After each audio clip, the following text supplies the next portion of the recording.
오늘 같이 보실 말씀은 신명기 31장 16절에서 29절까지입니다. 지난주 저희가 같이 봤던 말씀은 앞에 신명기 31장 9절에서 13절까지의 말씀이었습니다. 하나님께서 이스라엘 자손 대대로 하나님을 경외하면서 살 수 있도록 하나님의 말씀을 잘 가르치라고 명령하셨죠. 안식년 초막절에는 꼭 율법책을 낭독하라고 알려주셨습니다. 남녀노소, 타국인까지도 모두 들을 수 있도록, 그래서 배우고 하나님을 경외하고 하나님의 말씀을 지키고 살 수 있도록 하나님의 말씀을 낭독하라, 전하라고 하셨습니다. 그리고 가나안 땅에 들어간 후에 태어날 후손들에게도 하나님의 말씀을 잘 가르치라고 하셨습니다. 훗날에 태어날 자녀들은 출애굽의 과정을 겪어보지 못한 자들입니다. 그리고 광야 생활의 어려움도, 그 속에서 하나님께서 베풀어 주신 은혜도 경험하지 못한 사람들입니다. 그렇기에 하나님이 어떤 분이신가를 잘 전해줘야 됩니다. 알려주어야 합니다.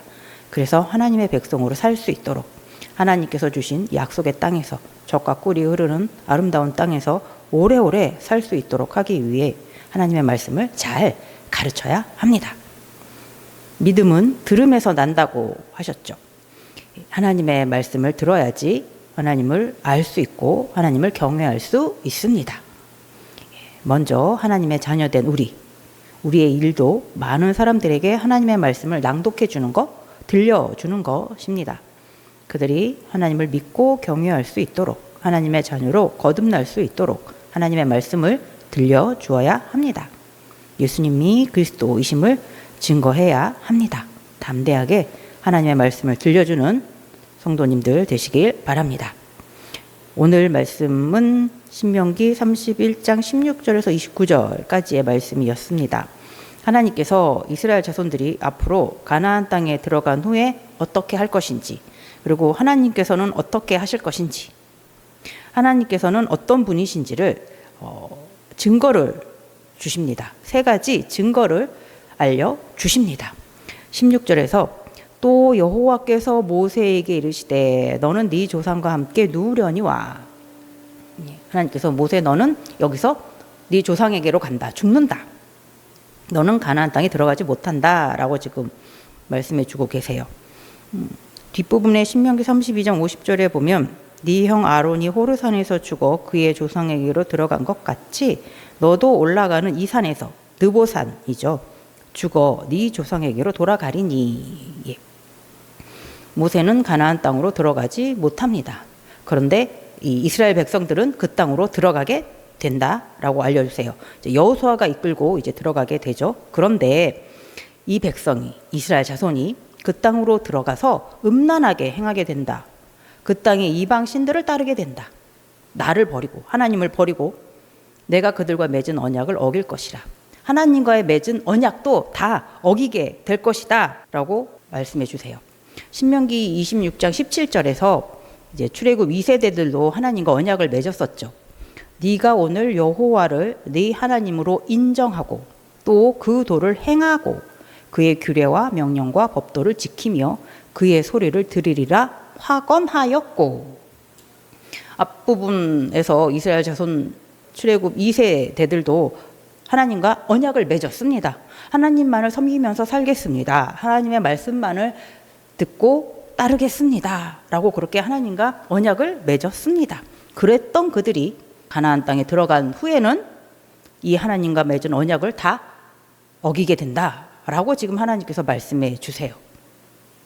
그리고 이스라엘 자손이 하나님과의 언약을 어기게 된다면 하나님은 당연히 진노하시죠. 17절에서 하나님께서 말씀하시죠. 내가 그들에게 진노하여 그들을 버리며 내 얼굴을 숨겨 그들에게 보이지 않게 할 것인즉. 하나님의 얼굴을 숨기신대요. 이스라엘 자손들이 하나님의 얼굴을 못 보게 할 것이다 라고 하세요. 근데 뭐 어차피 이스라엘 자손은 하나님의 얼굴을 볼 수 없지 않습니까? 하나님의 보면 죽죠. 이 말씀은 보여줄 수 있는데 안 보여주신다라는 것이 아니라, 이스라엘 자손들이 하나님의 얼굴을 볼 수 있는데 못 보게 하신다라는 것이 아니라, 하나님께서 이스라엘 자손들을 보시지 않겠다라는 거죠. 이스라엘 자손들이 하나님을 볼 수 없게 한다라는 뜻은 하나님께서 이스라엘 자손들을 아예 쳐다보지 않으신다라는 거예요. 살펴보시지 않는다. 지켜주시지 않는다. 보호해 주시지 않는다. 이런 말씀이 됩니다. 하나님의 보호가 없어지는 것이죠. 하나님께서 이스라엘 자손들을 보호해 주시지 않으면, 살펴주시지 않으면, 지켜주시지 않으면 이스라엘 자손들의 삶은 어떻게 될까요? 어려움을 당연히 겪게 되겠죠. 그래서 17절 중간 부분에 보면 그들이 삼킴을 당하여 어떤 것들을 삼키냐면 허다한 재앙을, 환난을 삼키게 됩니다. 이스라엘 자손들은 재앙을 받게 되고 환난을 겪게 됩니다. 뒷부분 보면 정말 이런 일들이 이스라엘 자손에게 일어났습니다. 사사기 2장을 같이 한번 볼까요? 사사기 2장 11절에서 15절까지를 같이 한번 읽어보겠습니다. 이스라엘 자손이 이제 가나안 땅에 들어간 후에 이제 여호수아도 이제 나이 들어서 죽고 난 후 시간이 흐른 다음에 하나님의 말씀을 따르던 조상들이 다 죽고 출애굽을 경험하지 못하고 광야 생활을 경험해 보지 못한 이스라엘 자손들, 그때의 일입니다. 11절에서부터 15절 같이 읽어보겠습니다.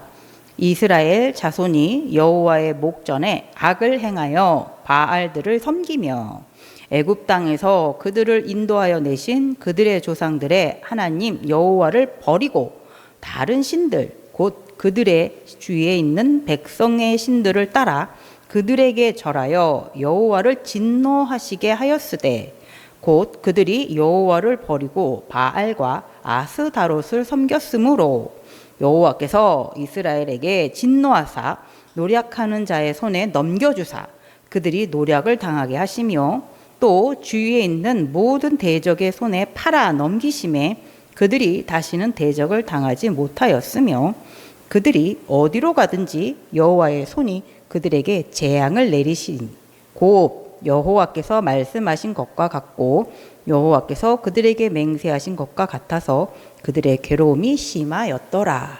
아멘. 훗날 진짜 이스라엘 자손들이 가나안 땅에 들어간 후에 하나님을 버리죠. 다른 신들을 섬기는 이런 일들이 일어났습니다. 그리고 하나님은 진짜 재앙과 환난을 이스라엘 자손들에게 내리셨습니다.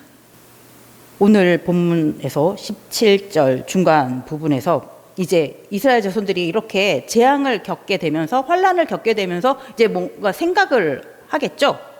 그래서 17절 중간을 다시 읽어보면 그들이 삼킴을 당하여 허다한 재앙과 환난이 그들에게 임할 그때에 그들이 말하기를 이 재앙이 우리에게 내림은 우리 하나님이 우리 가운데에 계시지 않은 까닭이 아니냐 할 것이라. 이렇게 재앙과 환난을 겪으면서 이스라엘 자손들이 이제 생각하고 이제 돌이켜 보는 거죠. 말해 보는 거죠. 아, 우리가 왜 이렇게 재앙을 받고 환난을 받는 거지? 우리를 보살펴 주시는 하나님이 우리한테 없어서야 라고 말한다는 거예요. 오, 이스라엘 자손들이 이제 드디어 회개를 하게 된 걸까요? 근데 18절의 말씀을 보면 회개하지 않았습니다. 그런 재앙과 환난 속에서도 18절 보면 또 그들이 돌이켜 다른 신들을 따르는 모든 악행으로 말미암아 내가 그때 반드시 내 얼굴을 숨기리라.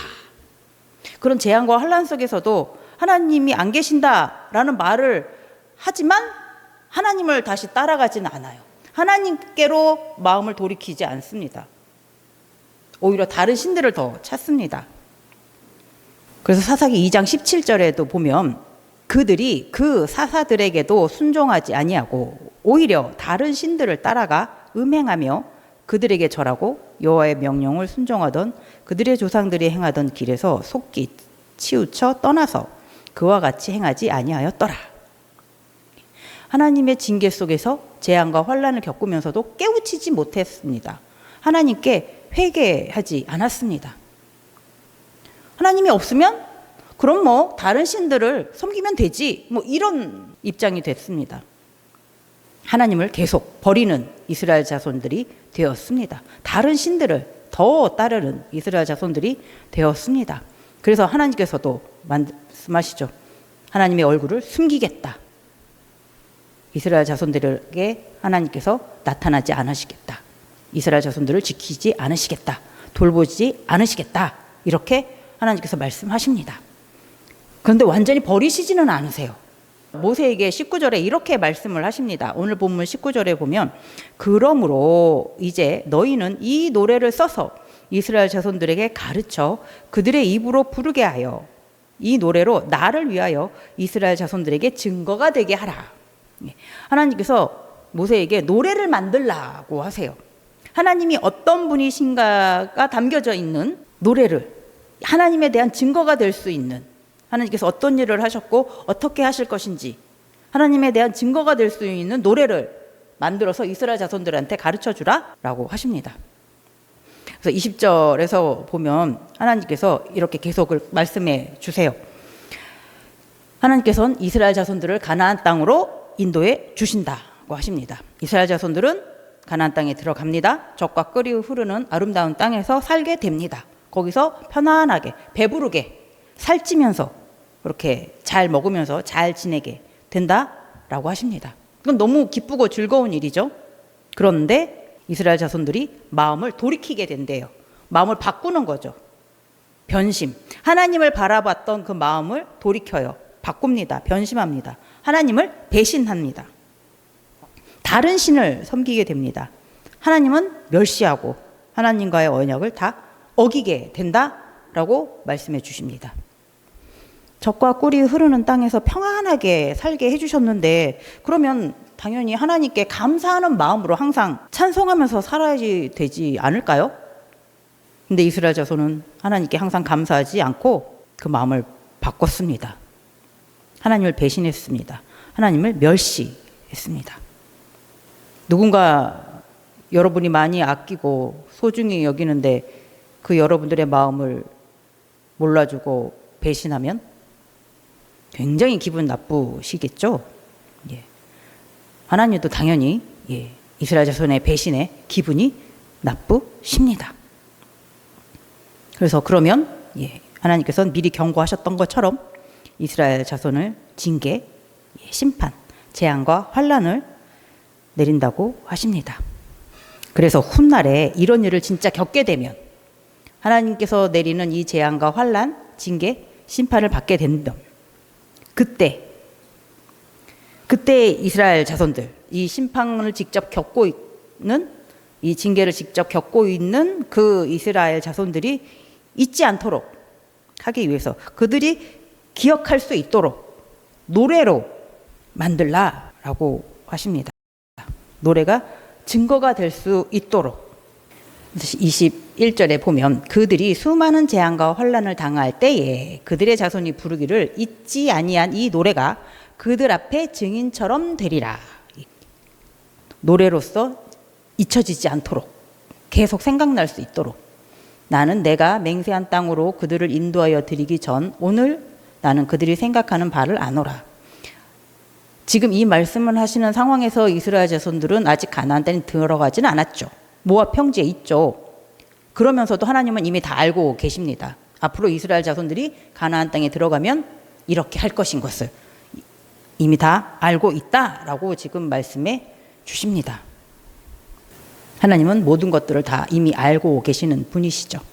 하나님이 어떤 분이신가에 대한 그 증거가 노래가 됩니다. 그래서 모세는 하나님의 말씀대로 이 노래를 만들어서 이스라엘 자손들에게 이제 알려줍니다. 그리고 26절에서부터 보면 모세가 이제 언약궤를 매는 레위지의 사람 26절 보면 이 율법책을 가져다가 너희 하나님 여호와의 언약궤 곁에 두어 너희에게 증거가 되게 하라. 제사장에게 언약궤 옆에 율법책을 두라라고 말합니다. 율법책은 저희가 앞에서 봤던 신명기 31장 9절에서 하나님께서 명령하셨죠. 제사장과 장로들에게 율법책을 전해주라고 하셨습니다. 그 율법책을 모세가 제사장에게 말하고 있습니다. 언약궤 옆에 두라고. 그러면서 이것이 또한 하나님에 대한 증거가 된다라고 하세요. 이 율법책을 가져다가 너희 하나님 여호와의 언약궤 옆에 두어 너희에게 증거가 되게 하라. 이 율법책도 하나님에 대한 증거가 됩니다. 그러면서 27절에서부터 29절까지는 이제 모세가 이스라엘의 장로들과 관리들을 불러서 이제 마지막으로 당부하는 말, 어떻게 보면 잔소리 같은 어떻게 보면은 좀 호소하는, 간절히 부탁하는 그런 말이기도 합니다. 근데 그냥 듣기로는 야단치는 말입니다.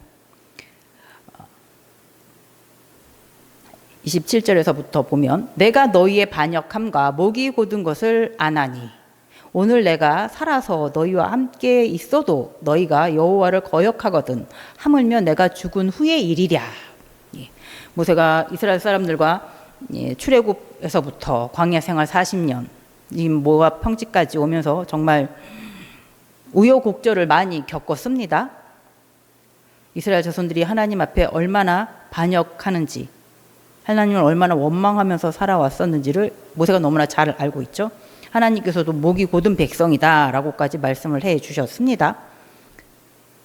그것을 중간에서 이제 모세가 이스라엘 자손들을 다독여 가면서 여기까지 왔는데, 이제 자기가 죽고 나면은 이 이스라엘 자손들이 과연 옳은 길로 잘 찾아갈 수 있을지 모세로서는 참 많이 걱정될 수 있는 상황입니다. 하나님께서는 모세에게 미리 말씀하시잖아요. 이스라엘 자손들이 가나안 땅에 들어가면 나를 배신할 것이다. 나를 버릴 것이다. 다른 신을 섬길 것이다. 그래서 내가 화를 내고 징계할 것이다. 재앙을 내릴 것이다. 라고 이제 모세에게 미리 말씀을 해 주셨습니다. 그것을 이제 모세는 듣고 있는 상황이니까 더 속상하기도 하고 안타깝기도 하고 어떻게 보면 야단치듯이 지금 모세가 말하고 있습니다. 28절, 29절 보면 너희 지파 모든 장로와 관리들을 내 앞에 모으라. 내가 이 말씀을 그들의 귀에 들려주고 그들에게 하늘과 땅을 증거로 삼으리라. 내가 알거니와 내가 죽은 후에 너희가 스스로 부패하여 내가 너희에게 명령한 길을 떠나 여호와의 목전에 악을 행하여 너희의 손으로 하는 일로 그를 경노하게 함으로 너희가 후일에 재앙을 당하리라 하니라. 내가 죽은 다음 너희는 가나안 땅에 들어가서 부패하게 될 것이다. 하나님 보시기에 악을 행하게 될 것이다. 너희가 하나님과의 언약을 지키지 않을 것이다. 하나님께서 인도하는 그 길로 너희는 따라가지 않을 것이다. 그래서 하나님께서 화를 내시고 하나님께서 너희에게 재앙을 내리실 것이다. 이렇게 모세가 지금 미리 다 알려주고 있습니다. 하나님께 드렸던 말을 그냥 그대로 다 알려주고 있습니다. 야단치는 말이죠. 너무나 안타까워서. 그러면서 그냥 하는 말이 아니다. 증인이 있다. 증거가 있다. 하늘과 땅이 증거다. 이렇게 말하고 있습니다. 오늘 내가 하는 이 말이 하늘과 땅이 다 들었다. 그리고 훗날에 하늘과 땅을 통하여서 너희들이 재앙을 받게 될 것이다. 그렇죠? 가나안 땅이 변심한 이스라엘 자손들을 토해낼 것이기 때문이죠. 이스라엘 자손들은 먼 이방의 나라들로 뿔뿔이 흩어져서 살게 될 것입니다. 다른 땅에서 살게 되는 거죠. 하나님께서 주시는 이 젖과 꿀이 흐르는 아름다운 땅에선 살 수 없게 되는 거죠. 그래서 모세가 이런 말을 하는 이유는 제발 잘 기억하라. 하나님의 말씀을 잘 지켜라. 하나님과의 언약을 어기지 말라라고 당부하고 있습니다. 한 명이라도 더 이 말씀을 잘 듣고 기억해서 하나님을 떠나지 않기를 바라는, 그래서 한 명이라도 덜 재앙을 받게 되기를 바라는 그런 모세의 간절한 마음이 담겨 있습니다. 하나님은 오늘 말씀에서 이스라엘 자손이 하나님을 배신할 것을 알고 있습니다. 그런데 하나님은 이스라엘 자손을 가나안 땅으로 들여보내 주신다고 하세요. 그래서 그 땅에서 이스라엘 자손들이 배부르게 먹고 살찌게 그렇게 잘 지내게 된다라고 하세요. 누군가가 나를 배신할 걸 미리 안다면 잘해주는 것은 참 쉬운 일이 아닙니다. 이스라엘 자손이 하나님을 배신할 걸 알면서 그래도 하나님은 이스라엘 자손들을 가나안 땅으로 들여보내주세요. 그리고 이스라엘 자손이 하나님을 버리게 되고 이스라엘 자손에게 하나님께서 징계를 내리셔서 이스라엘 자손이 막 이방의 여러 나라들로 흩어지게 되고 그곳에서 포로로 지내게 될 때 훗날에 다시 이 가나안 땅으로, 약속의 땅으로 부르신다라고 하셨죠. 다시 하나님의 백성으로 불러주시겠다라고 하셨습니다. 저희가 앞에서 읽어봤었던 신명기 30장에 말씀하셨죠. 하나님은 왜 이렇게 이스라엘 자손, 하나님을 버린 이스라엘 자손을 하나님은 이렇게 완전히 버리지 않으시는 걸까요? 이스라엘 자손들은 이렇게 하나님을 버렸습니다. 많은 사사를 보내서 돌이키려고 했지만 그래도 하나님을 떠나고 다른 신들을 따르는 그 이스라엘 자손을, 하나님을 버린 이스라엘 자손을 하나님은 버리지 않으십니다. 끝까지. 왜 그러시는 걸까요? 신명기 7장 8절 같이 한번 읽어보겠습니다. 여호와께서 다만 너희를 사랑하심으로 말미암아 또는 너희의 조상들에게 하신 맹세를 지키려 하심으로 말미암아 자기의 권능의 손으로 너희를 인도하여 내시되 너희를 그 종되었던 집에서 애굽 왕 바로의 손에서 속량하셨나니. 아멘. 하나님께서 이스라엘 자손들을 절대 버리시지 않는 것은 사랑하시기 때문입니다. 그리고 이스라엘 자손들의 조상 아브라함, 이삭, 야곱과 하신 약속, 맹세 때문에 하나님은 이스라엘 자손을 버리지 않으십니다. 하나님은 백성으로 맺은 이스라엘 자손을 버리지 않으십니다. 하나님은 약속하신 것을 반드시 지키시는 분이시죠. 사람은 약속을 잘 못 지킵니다. 이스라엘 자손들을 봐서 하나님과 한 약속도 어기는 것이 사람입니다. 하지만 하나님은 약속하신 것을 반드시 지키십니다. 하나님께서 이스라엘 자손을 사랑하신다는 그 증거, 하나님께서 이스라엘 자손과의 그 약속을 반드시 지킨다는 하는 그 증거가 노래가 되는 것이고 율법책이 되는 것이고 하늘과 땅이 됩니다. 사람은 약속한 것을 잘 못 지킵니다. 그리고 잊어버리기도 잘하죠. 그래서 하나님께서 주신 은혜, 사랑도 잘 잊어버립니다. 이스라엘 자손이 적과 꿀이 흐르는 땅에서 평안하게 살게 되었는데 그 땅을 주신, 그리고 보호해 주시는 하나님의 은혜를 잊게 됩니다. 그래서 하나님을 배신하게 되죠. 하나님께서 진노를 내리고 재앙, 환난을 내리셔도 회개하지 못합니다. 오히려 우상을 더 따라가게 됩니다. 하나님이 잘해줘도 하나님을 잊어버리고 하나님을 떠나고, 하나님께서 좀 야단을 치셔도 하나님을 미워하고 하나님을 떠나고, 어떻게든 하나님을 떠나요. 사람은 이렇게 하나님을 떠나는 것을 좋아하는 것 같습니다. 사람은 하나님보다는 죄를 가까이 하는 것을 더 좋아하는 것 같습니다. 죄에 묶여있는 이 마음을 돌이킬 수 있는 방법은 없을까요? 예레미야 31장 31절에서 33절 말씀을 같이 한번 보겠습니다. 여호와의 말씀이니라. 보라, 날이 이르리니 내가 이스라엘 집과 유다 집에 새 언약을 맺으리라. 이 언약은 내가 그들의 조상들의 손을 잡고 애굽 땅에서 인도하여 내던 날에 맺은 것과 같지 아니할 것은 내가 그들의 남편이 되었어도 그들이 내 언약을 깨뜨렸음이라. 요 말씀이니라. 그러나 그날 후에 내가 이스라엘 집과 맺을 언약은 이러하니 곧 내가 나의 법을 그들의 속에 두며 그들의 마음에 기록하여 나는 그들의 하나님이 되고 그들은 내 백성이 될 것이라. 여호와의 말씀이니라. 아멘. 하나님께서 새 언약을 맺게 된다라고 알려주세요.